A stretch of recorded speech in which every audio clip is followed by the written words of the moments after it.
Someone real quick who's no longer with us, and it's Jessica Solis. If you could stand up, Jess. She really does deserve this applause because she was instrumental in the early planning process and helping direct the vision as we wanted to embrace something different this year, but equally as important. So you see 3 works of art here, and I hope you noticed the art along the wall. We expanded our contest this year for students to include art, and I'm so happy we did that because we had such an incredible response. But here's what we asked the students to do this year. We asked them to reflect on Dr. King's legacy, and we invited them to express themselves by creating a work of visual art or writing. And we received 119 total entries, which is pretty incredible, I would say. And before I get too far, there's another woman in the back who is my right-hand woman, Ashley Molzen. And many of you know Ash as our local librarian here at Forest. She was invaluable to this whole process. So huge thanks goes to, I think it's important to say that as much as we value art and writing as a staff, I think it's important to get the community involved in a lot of ways. We had 5 people who offered to judge our art and writing contest, and they deserve a huge applause. I see some of them in the audience here, and I'd like to tell you who they are. Mike Draper, Don Martinez Oropeza, Esprit Stewart, Chief John Takip, and Jordan Weber. If you're here today, would you please stand up so we can give you an applause?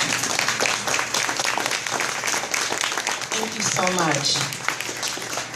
So I have to tell you, they had a really difficult job this year. I was so inspired. I know the staff was so inspired by what came in this year. I mean, it's just an incredible art, incredible writing. I'm so just inspired by the youth of Des Moines. It just makes me feel hopeful. And I wish we could have carved out a moment for every child who contributed, but we did select 6 this year, and I'm gonna give you an opportunity to hear from them this afternoon. So like Sue Woody said, thank you to all of the teachers and the parents and just members of the community who said, you know what, if you don't know about this contest, get involved. I think we had, like I said, an amazing outpouring. So before we move on, take the time. You're going to hear the writing, but I want you to see the art. And I know it's really difficult to do that when you're sitting back. Take the opportunity to come up and view what these children have made, because it's incredible. And we will have it on display through Black History Month here at Forest. And you'll also have an opportunity to view all of the art that was submitted as part of this contest. So we're going to move on, and I'm going to ask the students to come up one by one. But first, I do want to introduce you to all of the winners. We'll start with the art contest winners. Our elementary winner is a 4th grade student from Edmonds Elementary. If you could stand up, Rachel Bradford.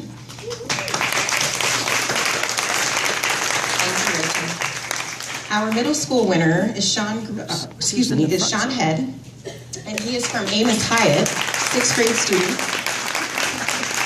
And I do want to tell you that Sean's piece is the piece on the end here, and Rachel's piece is the piece in the middle.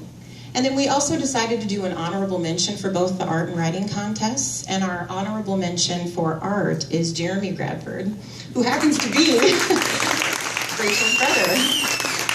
Congratulations, you guys. And for our writing contest, our elementary winner is Destiny Che. She's a 5th grade student at Stowe Elementary. Our middle school winner is Samantha Harris, who's a 6th grade student at Coles Montessori. And our honorable mention is Luther Johnson, 3rd grade student at Moulton Extended Learning Center. Okay, so one by one, what I'd like to do is I'm going to have the writers come up first, and I'm going to have you read, and we're going to start elementary, we'll move to middle school, and then we'll do honorable mention, okay guys? So first off, if I could have... Good afternoon, my name is Destiny Che, and I'll be presenting my Martin Luther King essay. On January 15th,